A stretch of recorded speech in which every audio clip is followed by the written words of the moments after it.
Bonjour, je suis Dr Mourad Yazid, spécialiste en gynéco-obstétrique. Le sujet d'aujourd'hui, on va parler des prolapsus génitales, c'est-à-dire la descente d'organes. C'est un sujet qui est très intéressant, très important, d'autant plus que la plupart des femmes actuellement, elles consultent pour ce motif. Avant, c'était un tabou, actuellement, c'est plus un tabou.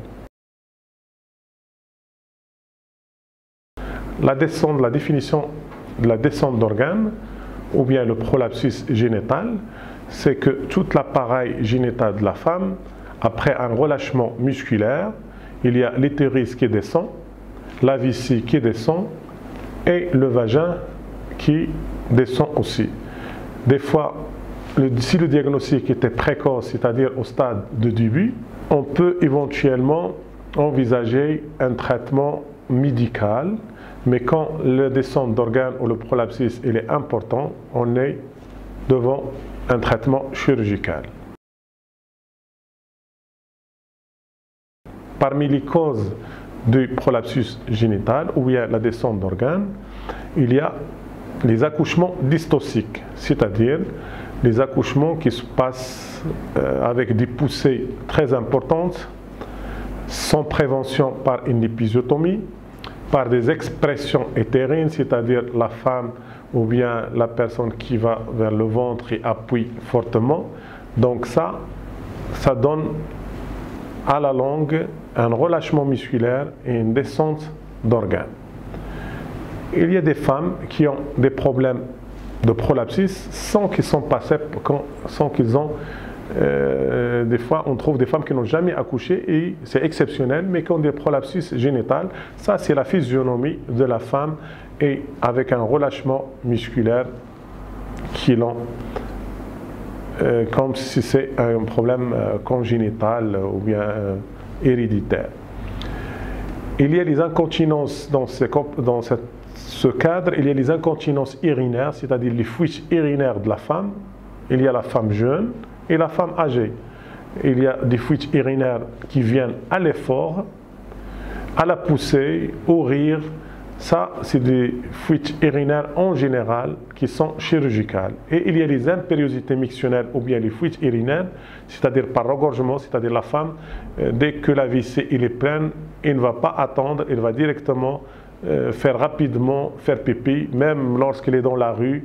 Il ne va pas attendre d'aller aux toilettes, tout ça, ou bien il va souvent faire pipi. Ça, c'est des incontinences par impériosité, c'est-à-dire c'est comme si c'est une vessie neurogène ou vessie neurologique.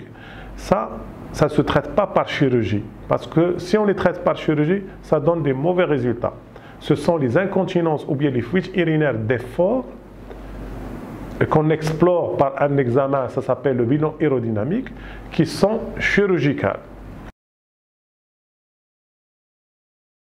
Et la chirurgie des prolapsus génitales est actuellement bien codifiée.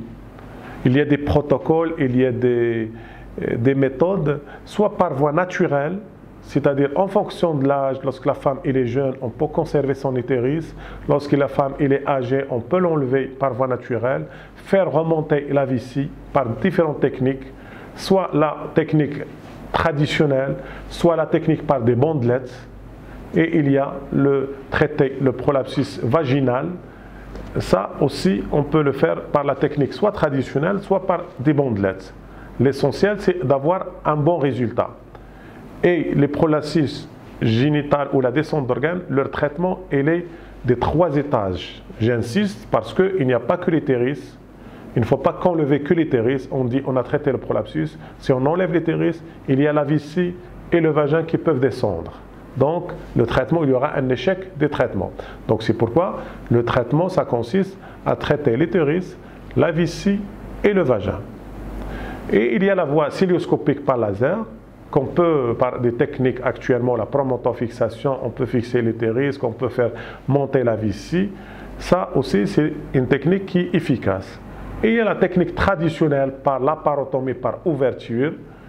Aussi, ça donnait des bons résultats. Actuellement, de temps il commence à être abandonné parce qu'il y a des formations des médecins dans le sens de la chirurgie vaginale et la chirurgie cilioscopique.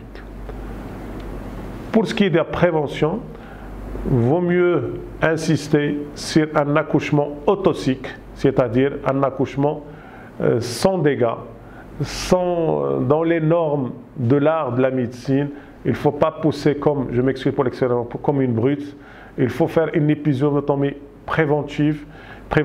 Il faut éviter les accouchements à domicile. Les accouchements doivent être faits dans des structures par des personnes expérimentées, par des personnes dans le domaine d'accouchement. Et les prolapsus, quand ils apparaissent, c'est comme une hernie, comme les hernies ombilicales, comme toutes les hernies. Donc il faut éviter tout ce qui est effort important, pas l'effort pour le sport et tout ça, mais l'effort de soulèvement d'immeubles, par exemple les femmes et tout ça. Ça permet un peu de conserver ou de retarder la descente d'organes à un âge un peu plus avancé.